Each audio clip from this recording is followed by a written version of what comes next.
Ayu Thalia mengatakan bahwa dirinya kehilangan pekerjaan karena perkaranya dengan Nicholas Sean Purnama. Selebgram yang biasa disapa Tata Anma ini menuturkan bahwa sudah 2 minggu kantornya melarang dirinya masuk bekerja karena sedang bermasalah dengan Nicholas Sean.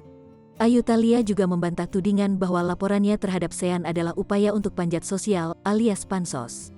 "Buat apa saya pansos, saya punya pekerjaan. Saya punya pekerjaan tetap," kata Ayu Thalia di kawasan Dharma Wangsa, Jakarta Selatan, Rabu, tanggal 1 September tahun 2021.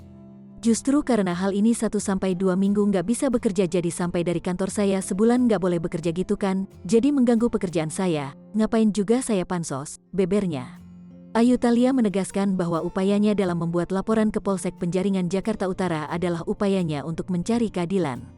"Di sini saya hanya mencari keadilan untuk perempuan." Dalam jumpa pers bersama kuasa hukumnya, Ayu Thalia menangis karena mendapat bully dari para pendukung Sean di sosial media Instagram. Apalagi pihak Sean juga mengatakan bahwa apa yang disampaikan oleh Ayu adalah sebuah fitnah. Usai Ayu Thalia melaporkan Sean atas dugaan tindak penganiayaan, putra Basuki Cahayapurnama alias Ahok itu melaporkan balik dengan tuduhan pencemaran nama baik di Polres Metro Jakarta Utara. Merasa punya hak laporkan Sean Purnama, Ayu Thalia, "Jangan pihak berwajib lihat ini anak siapa." Ayu Thalia menegaskan bahwa dirinya memiliki hak untuk melaporkan Nicholas Sean Purnama. Ia tak peduli jika Sean adalah anak dari salah satu tokoh politik di Indonesia, karena Ayu merasa dirinya sedang mencari keadilan. Ayu juga mengingatkan kepada pihak kepolisian untuk tidak memandang silsilah keluarga Sean. Jangan pihak berwajib melihat ini anak siapa lalu bisa seenaknya," bebernya.